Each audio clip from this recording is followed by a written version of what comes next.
Apakah kamu percaya hantu itu ada?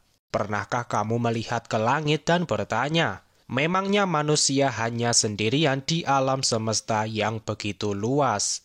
Dan Dadan adalah series manga yang ditulis oleh Yuki Nobutatsu. Pada suatu pagi, heroin utama kita yang bernama Momo Ayase sedang berangkat sekolah. Teman-teman Ayase berpenampilan seperti gal. Jadi Ayase sendiri juga berdandan layaknya seorang gal. Ayase punya artis idola yang bernama Takakura Ken. Dia adalah aktor asal Jepang yang sering memerankan tokoh yang galak. Ayase sangat terobsesi kepada Takakura Ken.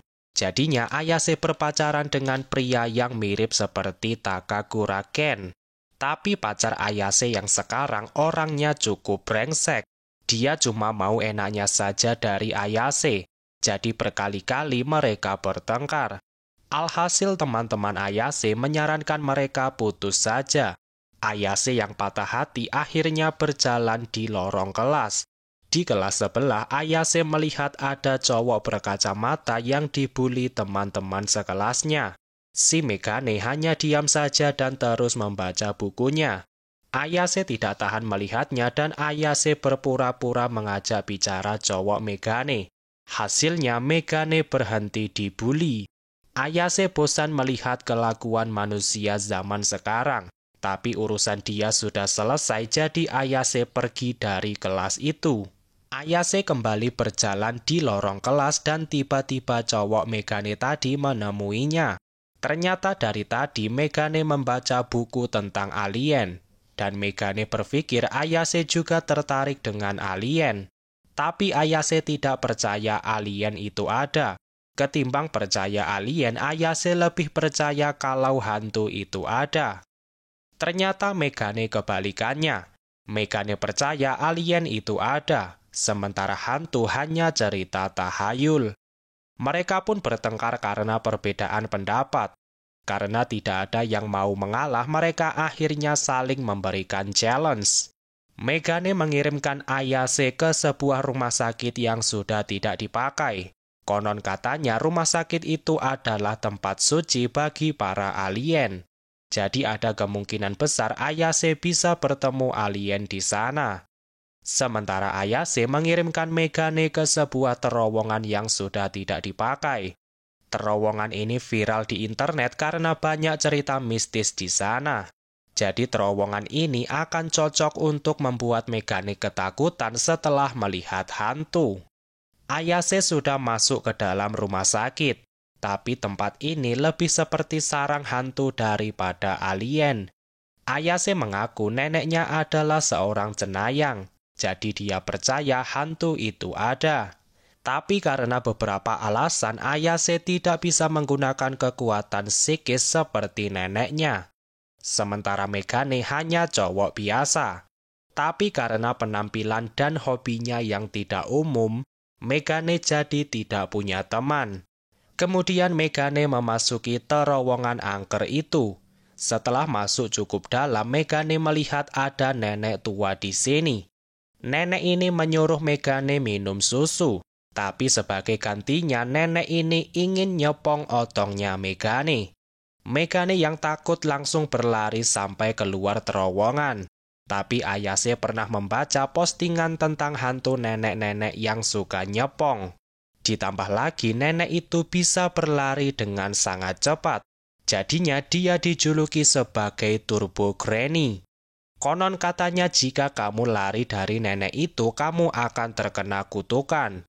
Megane tidak tahu cerita itu dan dia berlari begitu saja. Alhasil Megane sekarang terkena kutukan Turbo Granny. Ayase yang khawatir ingin pergi ke tempat Megane, tapi Ayase justru bertemu 3 alien di rumah sakit itu. Ayase berniat kabur tapi Ayase berhasil ditangkap alien. Dan lebih parahnya lagi, baju Ayase dirusak alien itu. Jadi sekarang Ayase hanya memakai daleman saja. Apakah sebenarnya alien adalah makhluk yang sangean? Ketika sadar, Ayase sudah berada di tempat yang tidak diketahui. Kedua tangan dan kaki Ayase diikat oleh alien. Jadi Ayase tidak bisa melawan sama sekali. Alien ini mengaku berasal dari planet Serpo. Semua manusia di sana adalah laki-laki. Jadi 3 alien ini berkelana ke bumi untuk mencari wanita. Ayase tidak mau menjadi pelampiasan alien. Faktanya Ayase masih bersegel dan Ayase sudah berjanji akan memberikan mahkotanya kepada Takakura-ken. Tapi Ayase tidak bisa melawan dalam kondisi seperti ini. Ditambah lagi Serpo bisa membuat Ayase basah dengan kekuatan psikis. Serpo sudah siap menanam saham kepada Ayase. Tapi tiba-tiba handphone Ayase berbunyi. Itu adalah panggilan dari Megane. Serpo tidak mau ada pengganggu. Jadi Serpo berniat menghancurkan handphone itu. Tapi tiba-tiba Turbo Granny muncul dari handphonenya Ayase. Dengan cepat Turbo Granny memakan otong satu alien Serpo. Seperti julukannya, Turbo Granny bisa bergerak dengan cepat. Namun kendali Turbo Granny masih belum sempurna. Jadi sesekali Megane masih bisa berbicara dengan Ayase. Serpo tidak suka diganggu. Jadi Serpo kembali menjadi wujud aslinya untuk bertarung. Serpo menyerang dengan kekuatan psikis. Tapi gerakan Megane lebih cepat. Hasilnya otong Serpo kembali dimakan Turbo Granny. Tersisa satu alien Serpo tapi dia berhasil mengunci Megane dengan kekuatan psikisnya. Megane berusaha melawan tapi kekuatannya tidak cukup. Jadinya Serpo kembali berusaha menanam saham kepada Ayase. Tiba-tiba Ayase teringat ajaran neneknya untuk mengendalikan cakra di dalam tubuhnya. Berkat itu, Ayase juga bisa menggunakan kekuatan psikis dan Ayase berhasil lepas dari borgol yang mengikatnya. Serpo tidak bisa menangkap Ayase karena kekuatan Ayase lebih besar. Hasilnya, Ayase menendang Serpo sampai menabrak dinding. Ternyata selama ini mereka berada di dalam UFO. Dindingnya sudah hancur, jadi pesawat ini akan segera meledak. Tubuh Megane sempat dikuasai Turbo Granny, tapi Ayase berhasil mengusir kekuatan Turbo Granny dengan kekuatan psikisnya. Namun ternyata Turbo Granny sudah mengambil otong Megane, jadi kutukan dia tidak akan hilang sebelum otongnya diambil kembali. Turbo Granny langsung pergi dan menantang Ayase kembali ke terowongan itu jika ingin kutukan Megane hilang. Kemudian Ayase dan Megane berhasil keluar dari UFO itu, jadi mereka masih selamat. Tapi Ayase harus menahan kutukan Turbo Granny terus-menerus. Karena dilepaskan sebentar saja, tubuh Megane langsung dikuasai kutukan. Megane tidak mau merepotkan Ayase, jadi Megane berniat kembali ke terowongan itu sendirian. Ayase tidak mau meninggalkan Megane begitu saja. Jadi Ayase akan membantu Megane mengalahkan Turbo Granny. Di sini akhirnya terungkap nama asli Megane adalah Takakura-ken, nama dari sosok yang diidolakan Ayase. Tapi Ayase tidak terima nama Megane sama dengan Takakura-ken. Jadinya Ayase mengganti nama Megane menjadi Okarun. Dan Okarun tidak punya pilihan selain menerimanya. Mereka pun berjalan kembali ke terowongan itu. Tapi baru sebentar saja hari sudah pagi.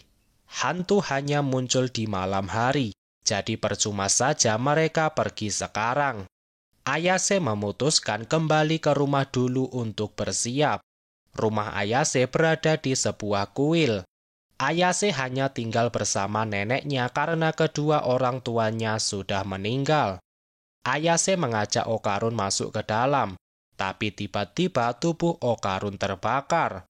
Ternyata gerbang rumah ini dipasangi jimat anti roh jahat. Jadi kutukan Turbo Granny langsung terbakar karena memasuki area rumah. Ayase melepaskan jimatnya jadi Okarun bisa masuk. Tapi Ayase tidak memasang kembali jimat itu. Setelahnya mereka pergi ke kamar Ayase. Ayase mau ganti baju, jadi Ayase menyuruh Okarun menunggu di luar. Tapi gara-gara ini kutukan Turbo Granny kembali aktif. Jadi Okarun tidak sengaja melihat Ayase yang sedang ganti baju. Tapi otong Okarun tidak ada, jadi jangan berpikir yang aneh-aneh. Ayase lalu meminjamkan bajunya kepada Okarun. Setelahnya terdengar bel rumah ini yang berbunyi. Tapi suara belnya terdengar berbeda dari biasanya. Ayase ingat kalau rumah ini punya 2 bel yang berbeda. Satu untuk manusia dan satu lagi untuk roh jahat. Ayase baru ingat dia belum mengembalikan jimatnya. Jadi Ayase mengajak Okarun keluar dan memasang kembali jimat itu. Namun jalan mereka dihalangi oleh roh jahat.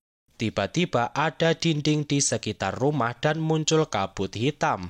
Ayase sebenarnya bisa menghentikannya dengan memasang jimat itu di sembarang tempat. Tapi jika begitu, tubuh Okarun juga akan ikut terbakar. Jadi Okarun harus keluar dulu supaya tidak ikut terbakar. Tapi jalan keluar sudah ditutupi dinding. Jadi apa langkah mereka selanjutnya? Akhirnya roh jahat itu menunjukkan wujudnya. Penampilannya seperti atlet sumo dengan badan yang tinggi besar. Dan sekali injakan saja sudah membuat tanah di sini retak-retak. Pesumo ini marah karena Okarun tidak memberikan otongnya. Dari sini Okarun paham kalau pesumo itu adalah alien Serpo kemarin. Ternyata Serpo yang ditendang Ayase masih hidup. Ayase ingin mengalahkan Serpo dengan kekuatan psikisnya. Tapi Ayase tidak bisa meninggalkan Okarun. Okarun punya ide. Jadi Okarun akan bertarung dengan kekuatan Turbo Granny. Okarun meminta Ayase menahan kutukan di bagian kepala saja. Jadi kesadaran Okarun akan terjaga walaupun tubuhnya dikuasai kutukan. Ayase tidak yakin apakah bisa melakukannya, tapi tidak ada salahnya mencoba. Serpo kembali menyerang dan Okarun berhasil menyelamatkan Ayase di saat terakhir. Rencana Okarun berhasil dan dia masih bisa mengendalikan tubuhnya. Tapi entah kenapa Okarun merasa depresi. Serpo kembali menyerang dengan tangannya, tapi gerakan Okarun lebih cepat dan 5 jari Serpo putus. Okarun mulai yakin bisa menang, tapi ternyata tubuhnya tidak kuat menahan kecepatan Turbo Granny. Okarun terkena 2 serangan beruntun dan kekuatan kutukannya menghilang. Situasi terlihat buruk. Namun Ayase teringat aturan pertarungan sumo. Jadi jika seseorang terjatuh, dia akan dinyatakan kalah. Bisa jadi aturan yang sama juga berlaku kepada alien Serpo 1 ini. Okarun ingin membuktikannya. Jadi Okarun kembali berubah sekali lagi. Kali ini Ayase ikut berlari supaya kendalinya lebih akurat. Tapi tubuh Okarun tidak bisa bertahan lama. Jadi dia melompat ke depan dan hasilnya kaki Serpo hancur. Serpo kehilangan keseimbangan dan mulai terjatuh. Ternyata benar aturan sumo juga berlaku kepada Serpo. Tangan Serpo yang menyentuh tanah mulai hancur. Tapi Serpo menumbuhkan 2 kaki baru. Jadinya Serpo masih bisa bertahan. Ayase yang tidak siap berhasil ditangkap Serpo. Serpo lalu menghantam tubuh Ayase ke dinding. Kendali kutukan Okarun sempat menghilang karena Ayase terluka. Tapi Ayase masih sadar. Jadi tubuh Okarun kembali menjadi manusia. Ayase sudah sangat emosi. Dan Ayase memanggil Serpo dengan sebutan Buto Ijo. Serpo sangat marah dan memukul Ayase berkali-kali. Tapi kekuatan psikis Ayase berhasil membuatnya bertahan. Dinding tempat Ayase berada sudah berlubang cukup besar. Ayase lalu menarik tubuh Okarun ke tempatnya. Dengan cepat Ayase memasang jimatnya kembali. Dalam sekejap seluruh tubuh Serpo terbakar. Serangan Serpo sebelumnya membuat lubang yang cukup besar. Jadi bisa dibilang Okarun sudah berada di luar area rumah. Jadi dia tidak ikut terbakar. Dalam sekejap tubuh Serpo terbakar habis menjadi debu. Dengan ini semua dinding dan awan hitam juga ikut menghilang. Sepertinya semua kejadian tadi terjadi di ruang dimensi yang berbeda. Jadi rumah Ayase yang asli tidak rusak sama sekali. Keadaan sudah mulai aman, tapi Okarun tidak mau bangun dari pelukan Ayase. Kesempatan, bos. Ayase lalu guling-guling supaya badannya tidak kaku. Tapi jadinya kutukan Okarun kembali aktif. Ayase benar-benar harus selalu mengawasi Okarun. Tapi Ayase menyadari kalau penampilan Okarun tiba-tiba berubah. Rambut Okarun sekarang acak-acakan. Tapi hal itu justru membuatnya terlihat keren. Namun pandangan Ayase mulai kabur dan dia tiba-tiba pingsan. Dalam sekejap tubuh Okarun dikuasai kutukan. Okarun mengangkat kaki Ayase dan bersiap menyantap kue apem. Tapi ada paku yang menabrak wajah Okarun. Tubuh Okarun terbakar jadi aksinya gagal. Ternyata pelaku penyerangan adalah neneknya Ayase yang bernama Seiko Ayase. Memang benar dia adalah nenek-nenek, tapi penampilannya masih seperti wanita di usia 30-an. Nenek-nenek Jepang memang mantap, bro. Okarun tiba-tiba sudah berada di belakang Seiko, tapi Seiko sudah memasang penghalang jadi Okarun kembali terbakar. Dengan ini Okarun sudah masuk perangkap Seiko. Tongkat baseball yang dia bawa ternyata bisa menjadi pensil raksasa. Dengan pensil itu, Seiko bisa membuat lingkaran di sekitar Okarun. Dan di luar lingkaran itu diberikan paku. Paku ini sifatnya mirip seperti jimat kertas tadi. Seiko memasang paku di dalam lingkaran.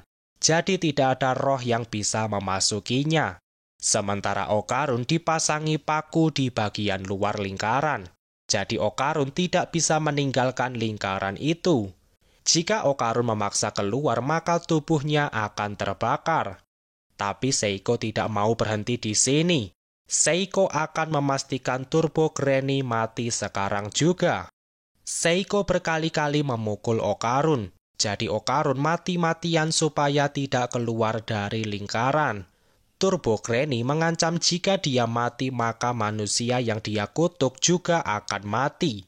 Tapi Seiko tidak peduli. Nyatanya manusia itu sudah membahayakan nyawa cucunya. Jadi tidak ada ampun walaupun itu manusia sekalipun. Turbo Granny memanggil Seiko dengan sebutan nenek tua bangka. Sepertinya mereka sudah pernah bertemu sebelumnya. Seiko lalu menancapkan sebuah paku. Dan Turbo Granny tidak bisa melawan sama sekali. Setelah beberapa saat, Ayase terbangun di kamarnya. Ayase ingin tahu apa yang terjadi dan Ayase keluar dari kamar. Ayase baru tahu kalau neneknya sudah berada di rumah. Ayase ingin menceritakan semua yang terjadi, tapi Seiko sudah tahu semuanya. Ayase bertanya di mana Okarun berada. Tapi Seiko lebih tertarik menonton acara di televisi. Sebelumnya Ayase bertengkar dengan neneknya, jadi mereka sangat jarang berbicara. Ayase juga sempat mengatakan hal buruk kepada Seiko, jadi tidak heran kenapa Seiko cuek saja menanggapi masalah Ayase. Ayase sadar dia salah. Ayase kemudian meminta maaf atas semua yang sudah terjadi. Dan Ayase meminta petunjuk di mana Okarun berada. Seiko berkata cowok itu berada di kuil rumah. Ayase dengan cepat berlari ke sana. Ayase takut jika Okarun sudah mati, tapi ternyata Okarun sedang makan onigiri di sana. Okarun tidak tahu jika Ayase masih hidup, jadi Okarun langsung menangis setelah melihat Ayase. Ayase masih bingung harus bersikap seperti apa. Tiba-tiba Seiko datang ke sini. Seiko berkata kalau kutukannya tidak akan aktif selama Okarun berada di dalam kuil. Seiko sengaja menggoda Ayase karena Ayase terlihat menggemaskan. Seiko mulai menjelaskan sejarah Turbo Granny. Turbo Granny sudah ada sejak lama. Dulu dia sering berpindah-pindah tempat. Belum lama ini Seiko mendengar kabar Turbo Granny yang berada di terowongan itu. Jadinya Seiko pergi ke sana untuk melihatnya sendiri. Tapi Seiko tidak bisa masuk ke sana karena ada kekuatan yang sangat besar. Seiko menjelaskan ada yang namanya arwah gentayangan. Arwah ini punya keterikatan dengan suatu tempat. Hal itu membuat arwah di sana menjadi sangat kuat ketika berada di wilayahnya sendiri. Terowongan tempat Turbo Granny berada sebelumnya juga ada beberapa arwah gentayangan. Namun sejak kedatangan Turbo Granny, semua arwah gentayangan di situ bersatu dengan Turbo Granny. Jadi Turbo Granny punya kekuatan yang sangat besar ketika berada di terowongan itu. Jadi Seiko menyuruh Ayase menyerah saja. Tapi Ayase tidak mau berhenti begitu saja. Ayase tidak mau dihantui rasa bersalah sepanjang hidupnya. Kemudian Seiko menyarankan Ayase untuk memancing Turbo Granny keluar dari wilayahnya. Menurut Seiko, wilayah kekuasaan Turbo Granny mencakup seluruh kota Shono. Jadi Ayase harus bisa membuat Turbo Granny melewati batas kota. Dengan begitu dia akan melemah. Tapi dengan catatan Ayase tidak boleh tertangkap sama sekali. Ayase merasa itu adalah misi bunuh diri. Bagaimana mungkin mereka bisa menang melawan kecepatan Turbo Granny? Bukankah lebih masuk akal jika memasang jimat di terowongan itu? Tapi cara itu tidak akan berhasil. Ternyata kekuatan Seiko berasal dari dewa yang hidup di daerah ini. Jadi Seiko hanya bisa menggunakan kekuatannya di kota ini saja. Masalahnya terowongan itu berada di kota yang berbeda. Jadi Seiko tidak bisa melakukan apa-apa. Jadi penentu misi kali ini adalah Okarun sendiri. Okarun harus bisa mengendalikan seluruh kekuatannya sendiri. Seiko menyuruh Okarun melakukan 100 kali push up, sit up, pull up, dan squat jump. Jika Okarun menjadi botak, mungkin dia akan sekuat Saitama. Sementara itu Ayase juga harus melatih kekuatan psikisnya. Latihan Okarun dimulai hari ini juga. Sementara Ayase baru dimulai besok. Okarun berjanji kepada Ayase akan bertarung sekuat tenaga. Dengan begitu, Ayase tidak perlu berada di dalam situasi yang berbahaya. Ayase tersenyum mendengarnya. Dan menurut Ayase, Okarun terlihat keren ketika sedang bertarung. Hubungan mereka semakin dekat, tapi latihan keras sudah menanti mereka berdua. Keesokan harinya latihan benar-benar dimulai, tapi pagi itu Okarun pengen BAB. Ini adalah situasi yang buruk karena Ayase hanya bisa menahan kutukan ketika melihatnya secara langsung. Jika Okarun berada di toilet dan pintunya ditutup, maka kutukannya akan kembali aktif. Tapi Ayase tidak mau melihat Okarun di kamar mandi. Okarun sendiri juga tidak mau dilihat ketika sedang meditasi. Ayase meminta solusi kepada neneknya, tapi Seiko tidak mau memberikan petunjuk dengan mudah. Seiko bertanya bagaimana cara Ayase mengendalikan kutukannya. Ayase melihat api aura berwarna biru dari tubuh Okarun. Api itu memakan seluruh tubuh ketika Okarun lepas kendali. Ketika Ayase memegang api itu dengan kuat, apinya menjadi mengecil dan kutukannya bisa terkendali. Seiko berkata kalau semua hal itu mempunyai aura. Bahkan rumput dan batu juga mempunyai aura. Untuk saat ini, Ayase bisa memegang aura itu dan menggerakkannya sesuka hati. Tapi menurut Seiko, kekuatan psikis bisa digunakan untuk banyak keperluan. Jadi baru sedikit saja yang bisa Ayase lakukan. Namun ketika kekuatannya baru saja bangkit, Ayase merasa seperti bisa melakukan apapun. Tapi sekarang kekuatan itu kembali melemah. Seiko menyuruh Ayase merasakan aura dengan seluruh tubuhnya. Jadi Ayase tidak perlu bergantung kepada penglihatannya. Ayase merasa aura Okarun terasa dingin. Perlahan Ayase menutup mata sambil memegang rasa dingin itu. Tapi ternyata Okarun kembali menjadi Turbo Granny. Okarun sudah tidak tahan dan langsung berlari ke toilet rumah. Ayase dan Seiko juga ikut berlari seolah sedang berkompetisi. Hasilnya Seiko menjadi yang paling cepat mencapai kamar mandi. Okarun kemudian BAB sambil dilihat Ayase. Dari cerita Ayase tadi, sepertinya kekuatan Ayase masih tersegel. Jadi Ayase harus melewati latihan yang panjang supaya bisa mengeluarkan semua kekuatannya. Seiko tidak tahu akan memakan waktu berapa lama, tapi mereka masih punya banyak waktu. Tiba-tiba Ayase melihat Okarun dan neneknya yang mimisan, dan Turbo Granny muncul melalui tubuh Okarun. Ayase memanggil neneknya, tapi waktu seolah berhenti. Ternyata ini adalah perbuatan Turbo Granny. Turbo Granny menciptakan dimensi yang hanya berjalan untuk dia dan Ayase. Jadi orang lain tidak akan menyadarinya. Ternyata Turbo Granny bisa menularkan kutukannya melalui perantara Okarun. Bahkan Turbo Granny bisa membunuh siapapun yang dilihat oleh Okarun. Turbo Granny tidak akan membiarkan Ayase dan Okarun berlatih. Jadi Turbo Granny menyuruh Ayase datang ke terowongan itu malam ini juga.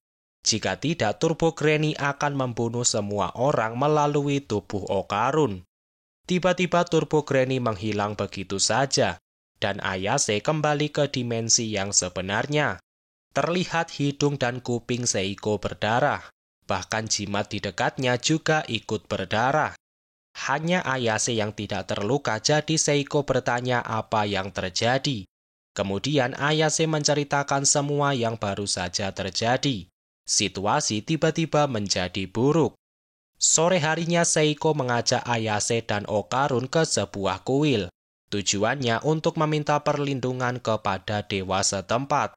Okarun dan Ayase juga harus memakai baju khusus untuk melindungi dari roh jahat. Hanya ini saja yang bisa Seiko berikan. Setelah ini semua akan bergantung kepada usaha mereka berdua. Sebelum pergi, Seiko memeluk Ayase. Dan Seiko meminta Ayase kembali dengan selamat. Okarun dan Ayase berangkat menggunakan sepeda, tapi kemudian mereka menaiki kereta supaya bisa menghemat tenaga. Ayase tidak mau Turbo Granny menyakiti orang yang dia sayangi, jadi Ayase akan menghajar Turbo Granny sekarang juga. Setelah beberapa saat mereka sampai juga di terowongan. Terlihat Ayase sudah berganti menggunakan baju biasa, sementara Okarun masih memakai baju dari kuil. Rencana mereka masih sama. Mereka harus membawa Turbo Granny keluar kota supaya dia melemah. Mereka pun masuk sambil menahan takut. Ayase teringat sudah mengalahkan alien Serpo yang badannya super besar. Jadi melawan nenek-nenek seharusnya bukan masalah. Tapi tiba-tiba jalan mereka dihadang Turbo Granny. Tidak hanya satu arah, tapi bagian belakang juga dihadang. Jadi sudah tidak ada jalan keluar. Ayase lalu mengambil 4 tongkat baseball dari dalam tas Okarun. Ayase melempar tongkat itu ke arah Turbo Granny, tapi semua tongkatnya dimakan begitu saja. Okarun lalu memakai kutukannya untuk bertarung. Tapi entah kenapa kekuatan Okarun tiba-tiba menghilang, dan aura Okarun terlihat seperti manusia biasa. Ternyata Turbo Granny mengembalikan otong Okarun, jadi kutukannya juga sudah menghilang. Turbo Granny tidak akan membiarkan Okarun memakai kekuatannya untuk bertarung. Mereka tidak punya senjata lagi, jadi bagaimana mereka akan melawan? Kedua kepala nenek Turbo mulai mendekat. Okarun dan Ayase sudah hampir dimakan. Tapi Ayase langsung menantang Turbo Granny. Turbo Granny terkenal akan kecepatannya. Jadi Ayase mengajak lomba kejar-kejaran. Serangan Turbo Granny berhenti dan dia kembali ke wujudnya yang biasa. Turbo Granny tidak mau kalah dalam hal kecepatan. Jadi dia akan menerima tantangan Ayase. Turbo Granny bertanya detail peraturannya. Mereka akan bermain kejar-kejaran yang tidak ada garis finishnya. Turbo Granny menang ketika berhasil menangkap Okarun dan Ayase, tapi mereka berdua akan berlari duluan. Setelah menghitung selama 10 menit baru Turbo Granny boleh mengejar. Turbo Granny menerima peraturan itu, jadi Okarun dan Ayase langsung berlari. Ayase yakin mereka akan sampai batas kota setelah berlari selama 10 menit. Tapi Turbo Granny menghitung dengan cara yang aneh. Turbo Granny mengubah detik menjadi menit. Jadi dalam 10 detik saja Turbo Granny sudah mulai mengejar. Tiba-tiba muncul banyak tangan yang menangkap Ayase. Jadinya Ayase terkurung di dalam penjara tangan. Sekarang tersisa Okarun dan Turbo Granny yang sudah siap memakan Okarun. Tiba-tiba Okarun melompat dan mendarat di dada Turbo Granny. Tanpa ampun Okarun langsung nyusu dadanya Turbo Granny. Berkat baju pemberian Seiko, Turbo Granny tidak bisa melepaskan Okarun. Turbo Granny tidak punya pilihan selain menyerang arwah Okarun secara langsung. Turbo Granny mulai merasuki tubuh Okarun. Dengan mudah Turbo Granny menguasai tubuh Okarun. Jadi sekarang adalah giliran membunuh Ayase. Namun Turbo Granny merasa ada seseorang yang memegang arwahnya. Ternyata Ayase tahu Turbo Granny yang merasuki Okarun. Dari situ Ayase berusaha menekan arwah Turbo Granny. Turbo Granny dengan cepat menghancurkan penjara Ayase. Tapi semua sudah terlambat karena Ayase sudah memegang arwah Turbo Granny. Jadinya Okarun kembali menjadi manusia. Dan arwah Turbo Granny terperangkap di dalam tubuh Okarun. Sekarang tinggal membunuh Turbo Granny dari dalam dan semuanya akan selesai. Tapi muncul kepiting raksasa di depan mereka. Ternyata itu adalah arwah gentayangan yang mendiami terowongan ini. Mereka tidak mau bertarung melawan yokai sebesar ini. Jadi mereka langsung berlari keluar dari terowongan. Kepiting ini terus mengejar dan menyerang dengan membabi buta. Okarun dan Ayase hanya bisa berlari tapi perlahan jarak mereka semakin dekat. Okarun bertanya kenapa arwahnya berbentuk kepiting. Ternyata untuk melewati sungai Senzu, para arwah suka mengubah tubuhnya menjadi kepiting. Akhirnya serangan kepiting datang. Untung saja Okarun bisa memakai kekuatan kutukannya lagi. Jadi dengan cepat mereka bisa kabur. Tapi Okarun belum bisa mengendalikannya dengan sempurna. Ditambah Ayase berada di punggungnya. Jadi Okarun tidak bisa berbelok dan menabrak pembatas jalan. Mereka pun jatuh dari ketinggian. Okarun menggunakan kekuatan penuhnya untuk memutar kaki. Jadinya seolah seperti baling-baling pesawat. Dengan ini mereka tidak jadi menghantam tanah. Okarun baru bisa memakai kekuatan penuh sebanyak 2 kali. Jadi hanya tersisa 1 penggunaan lagi. Mereka pun kembali berlari dan kepiting itu terus mengejar sampai ke sini. Ternyata yang bisa melihat kepitingnya hanya mereka berdua. Jadi warga kota tetap melakukan aktivitas dengan normal. Ayase melihat pemandian air panas di seberang jalan. Mereka pun ke sana dan memancing kepiting itu ke tempat pemandian. Di luar dugaan ternyata kepitingnya mulai melambat. Berkat air panas di sini kepitingnya berubah menjadi kepiting rebus. Alhasil kepiting itu sudah tidak bisa mengejar mereka. Okarun dan Ayase kembali berlari menuju perbatasan kota. Namun ada yang aneh karena tidak ada satupun manusia di sini. Dari kegelapan, Ayase melihat ada ratusan manusia yang mengejarnya. Tapi mereka semua seperti dikendalikan sesuatu. Ternyata itu adalah perbuatan Turbo Granny. Di perbatasan kota ada kuburan yang sangat luas. Turbo Granny meminjam sedikit kekuatan dari arwah di sana. Arwah itu kemudian memasuki manusia dan mereka mulai mengejar Ayase dan Okarun. Ratusan orang muncul dari segala arah. Mereka berdua jadi tidak punya jalan kabur. Dalam waktu singkat mereka sudah dikepung manusia dari segala arah. Ditambah lagi kepiting tadi kembali mengejar. Bagaimana mereka akan melawannya? Ayase menyuruh Okarun memakai kekuatan penuh. Tapi jika digunakan sekarang, Okarun tidak bisa menahannya sampai keluar kota. Tapi mereka tidak punya pilihan. Yang terpenting mereka bisa kabur terlebih dulu. Okarun berubah dan menggendong Ayase. Dengan cepat Okarun melewati kepungan zombie manusia. Sekarang mereka aman setelah berlari cukup jauh. Tapi karena berlari dengan kecepatan tinggi, Ayase dan Okarun merasa ingin muntah. Hal ini membuat Ayase lupa untuk menahan Turbo Granny. Tiba-tiba Turbo Granny muncul dan menendang Okarun. Okarun terlempar dan langsung pingsan. Ayase berusaha menahan tapi gerakan Turbo Granny lebih cepat. Turbo Granny sudah sangat marah.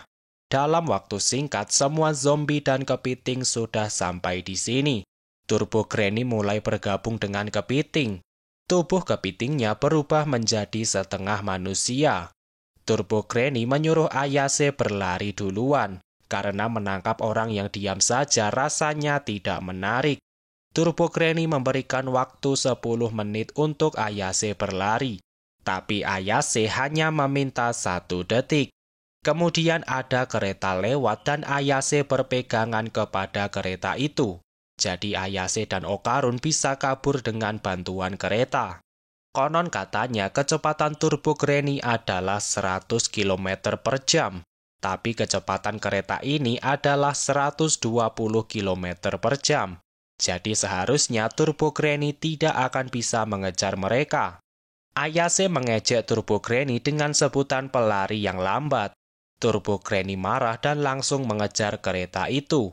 Memang benar keretanya berjalan lebih cepat, tapi ketika berbelok kecepatan keretanya menurun.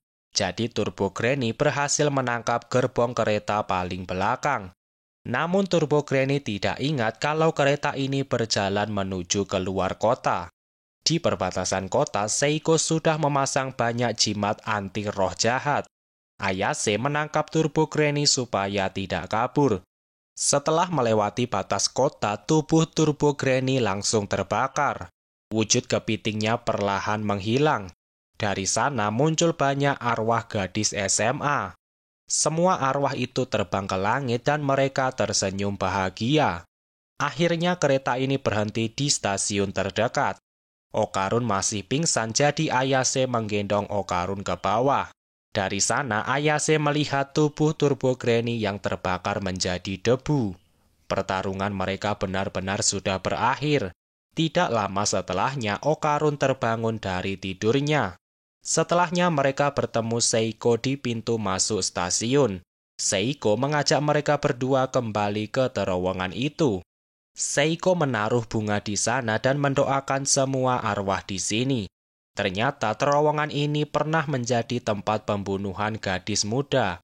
Itulah alasan kenapa mereka tersenyum ketika sudah terbebas. Turbo Granny sendiri sudah terlihat sejak lama, dan Turbo Granny selalu muncul di dekat arwah gadis yang meninggal dengan tragis. Bisa dibilang Turbo Granny berkelana untuk mengunjungi arwah gadis yang tidak bisa beristirahat dengan tenang. Tapi masalahnya arwah yang sudah mati tidak boleh mengganggu dunia orang yang masih hidup. Jadi para cenayang membantu arwah untuk pergi ke dunia selanjutnya. Dan untuk yang masih hidup tidak boleh mengganggu mereka yang sudah mati. Aturan itu harus dijaga supaya tidak ada konflik yang terjadi. Seiko senang tidak ada korban dalam insiden kali ini. Mereka pun kembali ke rumah Ayase. Mereka membuat olahan kepiting untuk makan malam. Kepiting adalah makanan kesukaan Ayase dan Seiko. Jadi mereka berdua berebut porsi yang lebih banyak. Sementara Okarun tidak nafsu makan karena baru saja melawan kepiting raksasa. Seiko bertanya apa otongnya Okarun sudah kembali. Okarun berterima kasih karena sudah dibantu mengembalikannya. Tapi Seiko ingin memastikannya sendiri. Jadi Seiko ingin melihat otongnya Okarun. Tentu Okarun tidak mau menunjukkan pusakanya begitu saja. Alhasil Okarun dan Seiko jadi kejar-kejaran. Sementara Ayase hanya peduli kepada kepitingnya. Pada akhirnya Seiko tidak berhasil melihat otongnya Okarun. Okarun tidak mau merepotkan Ayase lebih banyak. Jadi Okarun akan pulang malam ini. Okarun pulang menggunakan sepeda dan Okarun berkata selamat tinggal. Tapi sepertinya itu adalah kalimat yang salah. Jika kamu berpisah dengan temanmu, seharusnya kamu berkata, "Sampai jumpa lagi." Okarun sangat terharu karena ada orang yang menganggapnya sebagai teman. Keesokan harinya, Okarun berangkat sekolah seperti biasa. Okarun masih bingung harus memasang wajah seperti apa ketika bertemu Ayase. Ternyata Okarun membiarkan rambutnya tetap acak-acakan. Okarun terlihat keren dengan penampilan ini. Jadi banyak gadis yang memperhatikan Okarun. Tapi Okarun tidak sadar dirinya menjadi perhatian. Akhirnya Okarun melihat Ayase yang sedang menunggu seseorang. Okarun berpikir Ayase menunggu teman ceweknya. Tapi Ayase mendekati Okarun dan berkata, "Kamu telat, ayo berangkat sekarang. MC kita sudah resmi menjadi ikemen. Apakah setelah ini Okarun akan didekati banyak cewek? Tapi ada satu hal yang sudah pasti. Dengan kamu subscribe channel ini, aura kamu akan terlihat lebih cerah. Dengan begitu, kamu akan lebih mudah mendekati gebetanmu. Jadi subscribe sekarang dan jadilah bagian dari Kerajaan Sains. Kerajaan Sains Cabang Indonesia menuju 20.000 subscriber di tahun 2024. Oke, sekian dulu video kali ini. Semoga videonya bermanfaat dan sampai jumpa di video selanjutnya.